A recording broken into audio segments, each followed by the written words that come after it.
Hello, we are going to have a discussion on case control studies. This actually follows the discussion that we had on cohort studies. So it could be very important for you to have watched. If you watch the cohort studies presentation, it will be very easy for you to connect with case control studies. So in this presentation, we'll basically look at what quest control studies are, what are they used for, what are the potential limitations of the case control studies, and what are the areas of practical application of case control studies. So starting with the definition, case control studies are actually observational studies because they don't involve any manipulation or intervention, or the researcher does not actually intervene. So they are observational studies. But we can also say that case control studies are also analytical studies because they help us to understand the relationship between the, the the exposures and outcomes. So they are also analytical. So case control studies involve the investigation of the relationship between an exposure and the health outcome that we are actually interested in. So usually we have two categories of individuals in these studies. We have the cases who are the individuals who have a particular health.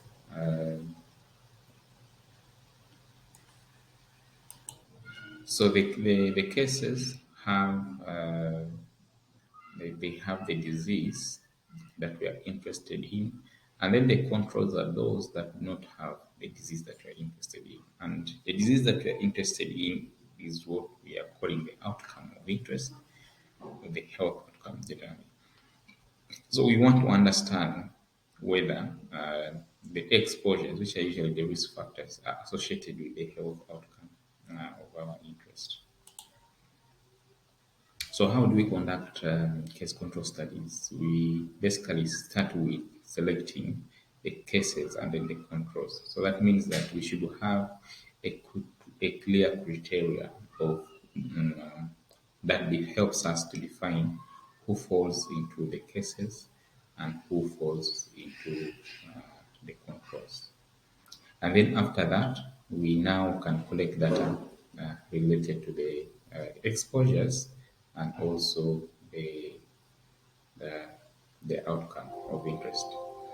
And then the next step is therefore to conduct an data analysis. So we use different statistical softwares to do these calculations.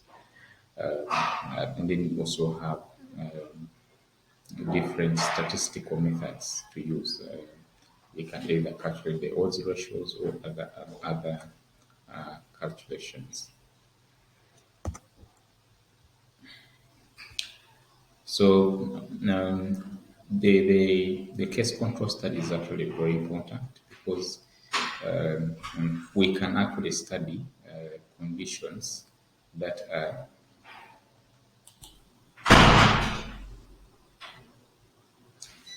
so we can use case control studies in studying about conditions that are actually very rare.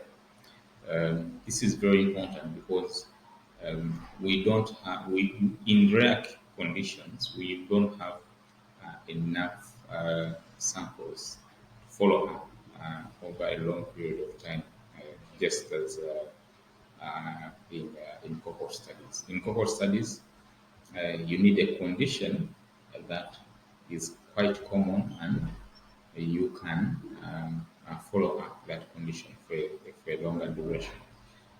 So, but when you have a condition that is very rare, then you are actually advised to use a case control because you will not have enough samples to follow up to follow as cases. And then it can also allow us to study conditions that have um, multiple risk factors. So um, it is easier to study these conditions using case control studies than any other method. So we can also use case control studies in investigation of outbreaks. So, for example, you go out for a birthday party, and then you have this buffet that you and your friends actually have enjoyed, and then all of a sudden you get a problem to do with maybe food poisoning.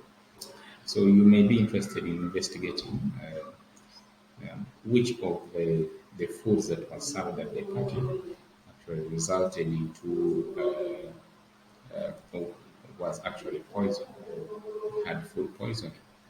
Um, so that kind of study that you can undertake to determine which food was contaminated is actually very key. So we can use case control studies in investigation of outbreaks of infectious conditions. So, for example, we can assume that a group of people went to a party, and then they had this buffet, and some of them developed stomach problems because of food poisoning. So you could be interested in investigating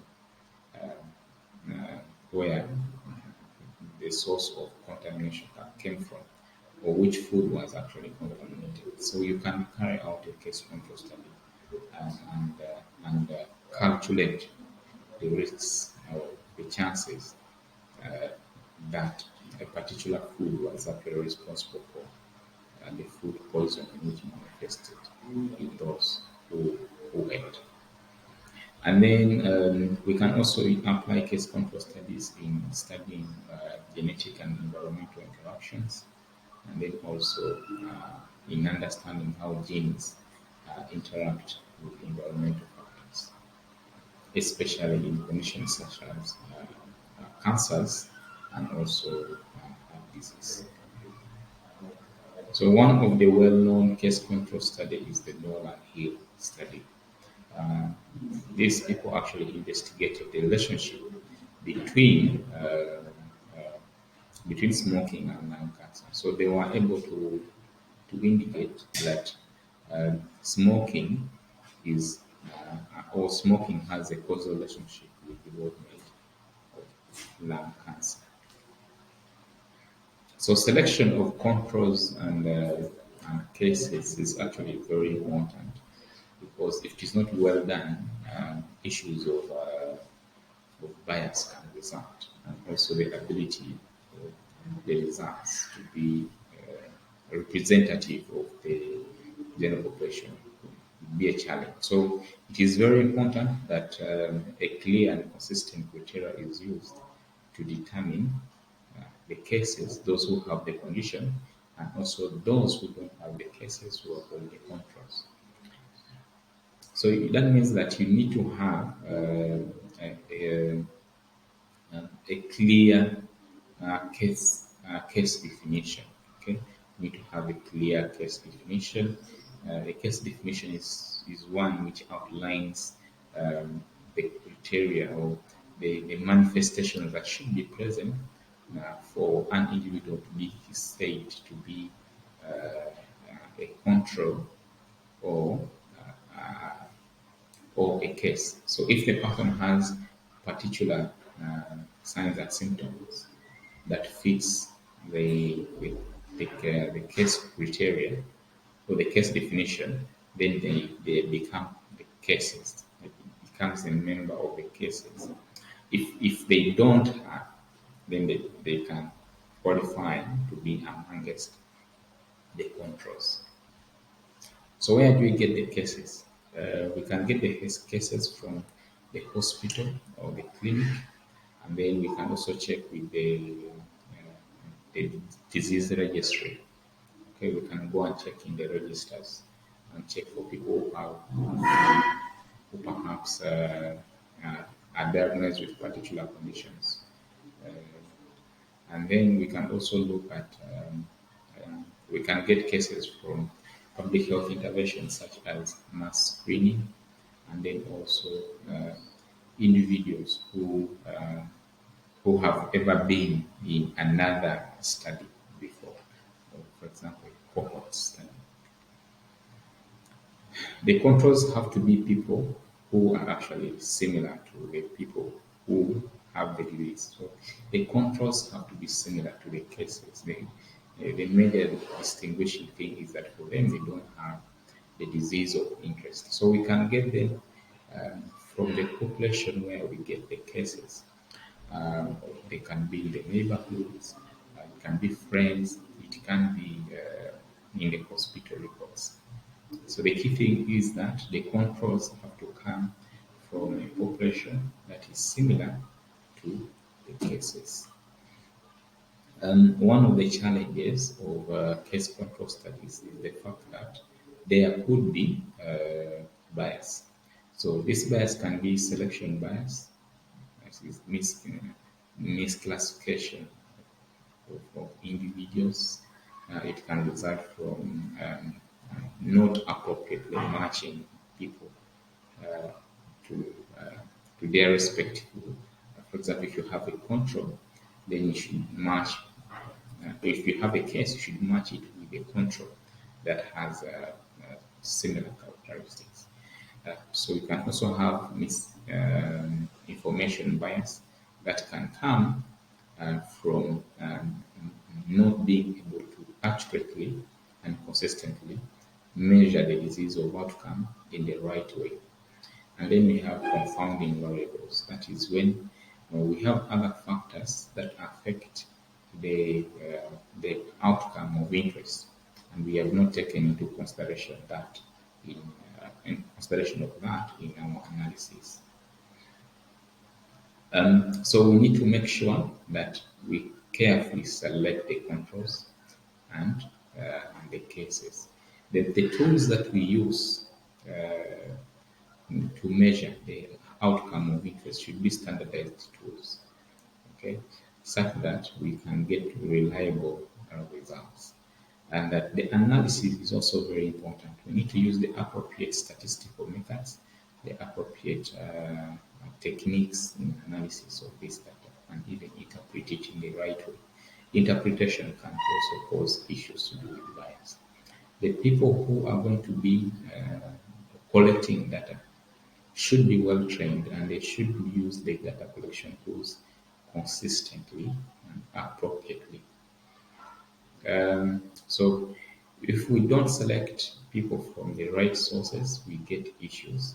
And therefore, to minimize this selection bias, we need to use controls that are coming from the population that is similar uh, to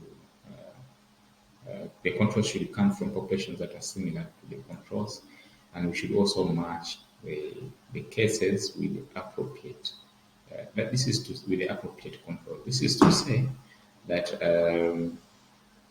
if you have a female aged 16 who is a case, then it is also proper for you to get a female who is also aged 16, but that control does not have the disease of interest. That is what we call matching. They should be having the same characteristics. This will help in removing what we call confounding variables, which we actually talked about a few minutes ago. And then, so make sure that you have enough or adequate controls to ensure that they can actually be representative of the entire study population.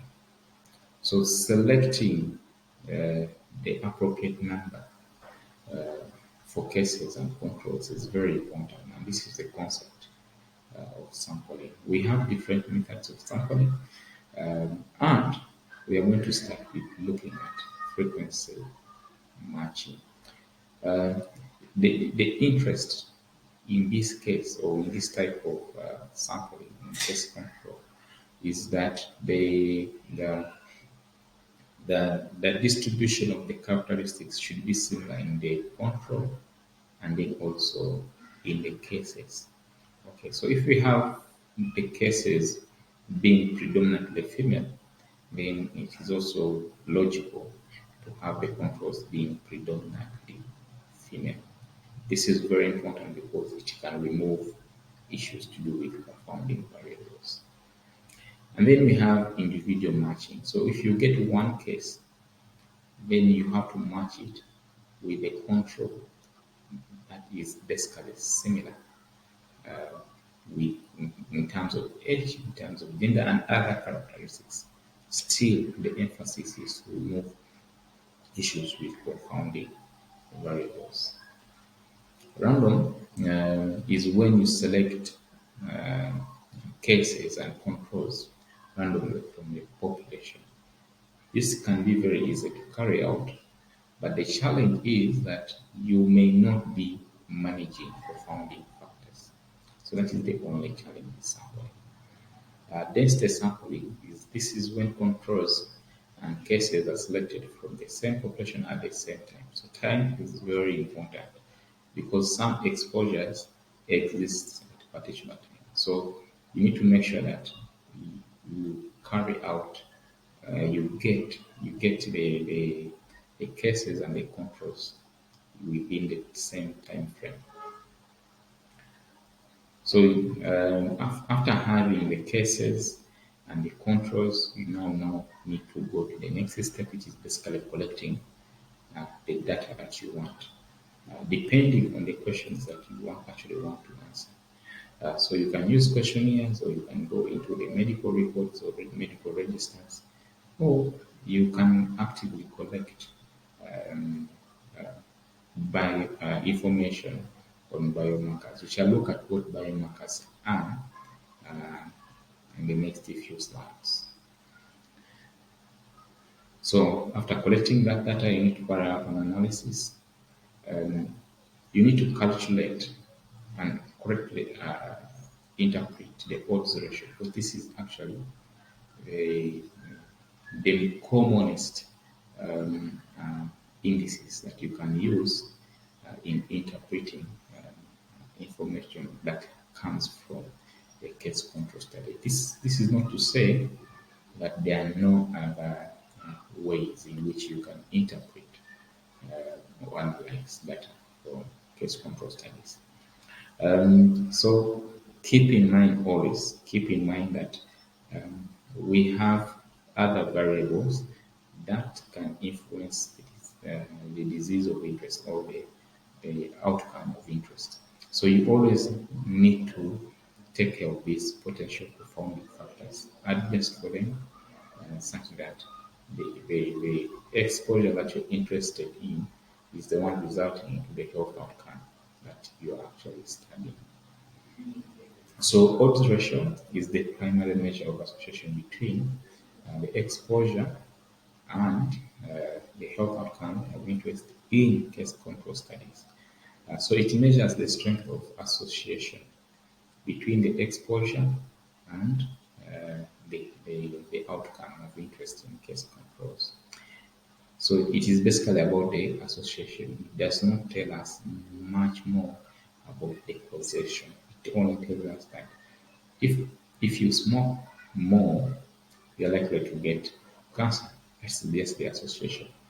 So you can calculate the odds ratio by looking at the odds of the people uh, who have the exposure and how many of those will get the disease divided by the odds that people who are not exposed but still get the disease. That's the calculation. So basically, if for example we assume that in a case control study we have 200 cases of lung cancer, and then we also get 200 people who don't have lung cancer, and then we see who of these actually have the history of smoking.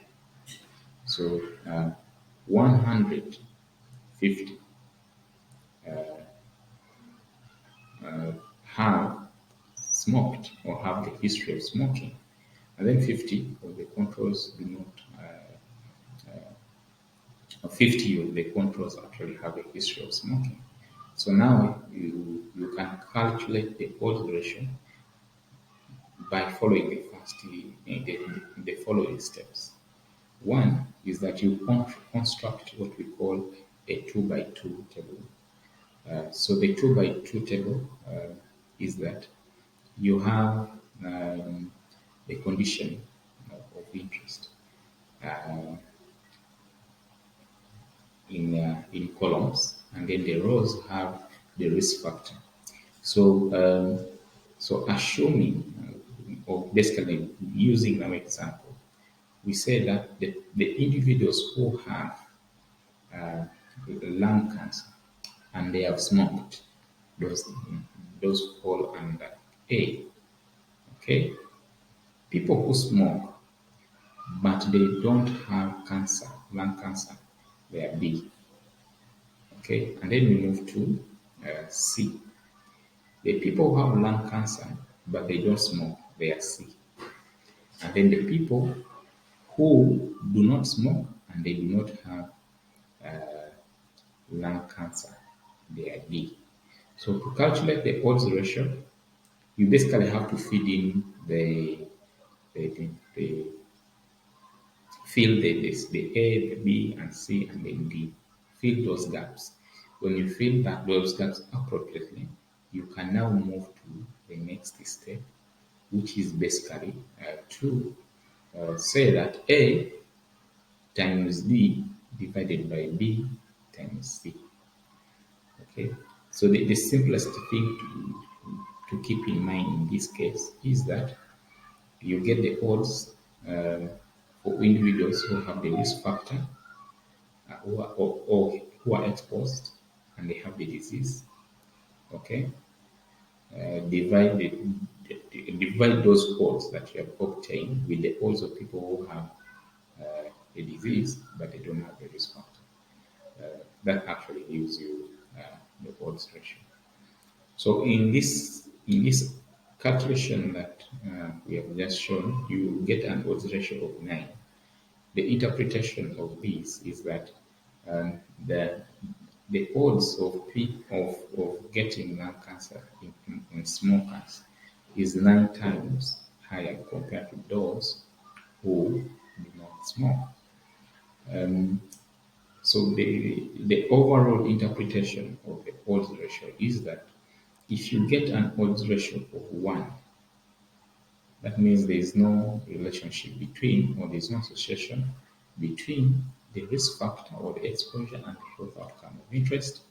If you get to one that is I mean greater than 1, then it means there is a positive association. That means the more you're exposed, the more likely that you develop a disease of interest or the health outcome of interest. If you get less than 1, then there is a negative association. This is to say that the exposure decreases the chances that you get a health outcome of interest. In fact, you can say that the exposure is protective. So we can also use other calculations to determine the association between exposures and health outcomes of interest in case control studies. So we can calculate what we call the attributable fraction, which is the measure of proportion of cases in a population that can be attributed to a particular condition. So basically, you can use the formula displayed on the screen to be able to calculate the attributable uh, fraction. We can further go ahead with the logistic regression in part of our analysis. This one actually helps us to manage confounding factors. Remember, we are saying that as confounding factors um, can introduce bias into our case control study. So if we apply holistic regression analysis, it helps us to put into consideration the confounding factors. So sometimes we can have missing data, and it is very important to actually deal with data that is actually missing, because if you don't deal with it, then you're most likely going to have bias in your study. So you can use what we call a complete case analysis or multiple imputation to deal with the issue to do with missing data. Um, you can also conduct sensitivity analysis. This is when now you look at other confounding factors and see what the result would be if you change things a little bit. That is what we call a sensitivity analysis. Of course, we have been talking about biases throughout this whole presentation, but the other issue that we also realize is that we get the relationship between a relationship which is basically about association between the exposure and then the health outcome of interest. But it does not give us the understanding of whether uh, the disease came first than the exposure, or the exposure um, came in when the person already had the disease. So that is what we call the temporal relationship between the exposure and the outcome. So case control studies may not really give us that kind of information.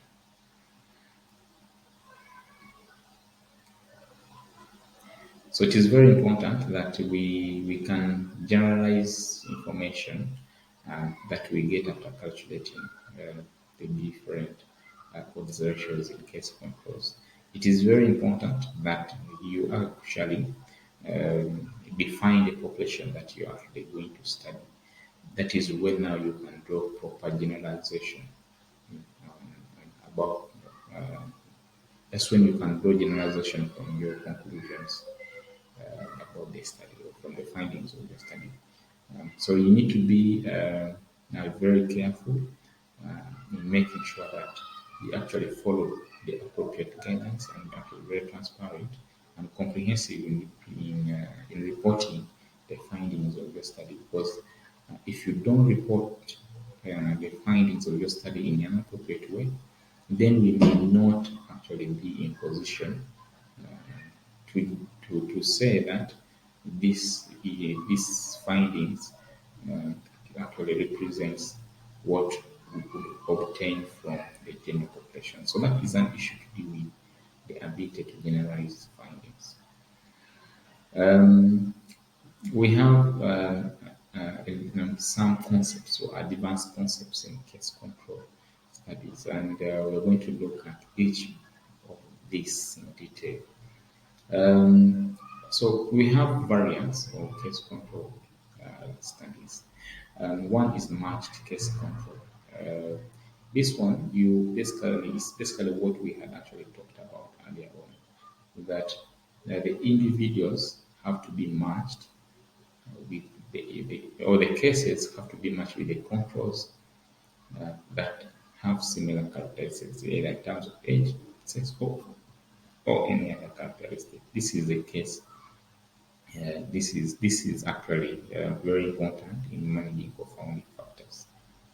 Then the next step, case controls. This is when now you select cases uh, from a predetermined um, cohort. Oh, okay, from a predetermined cohort.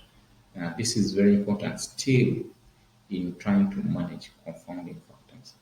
Uh, because certain variables or certain exposures are actually time bound, and it is very very vital to take into consideration for these factors.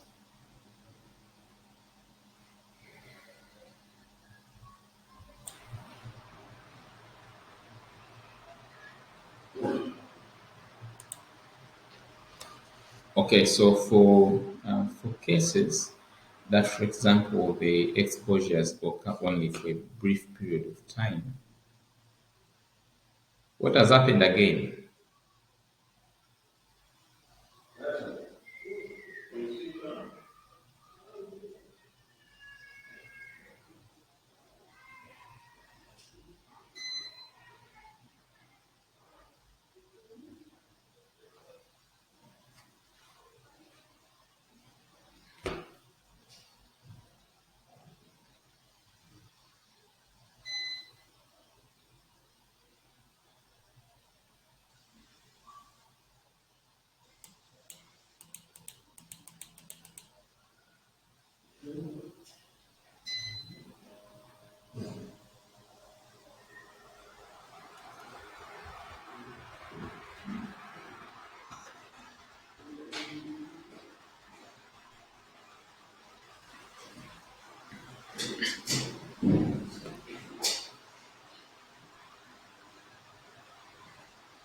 So we have cases where the exposure just occurs for a brief period of time, and therefore it cannot allow you to get different cases and controls, or different cases, or different individuals for cases and different individuals for controls.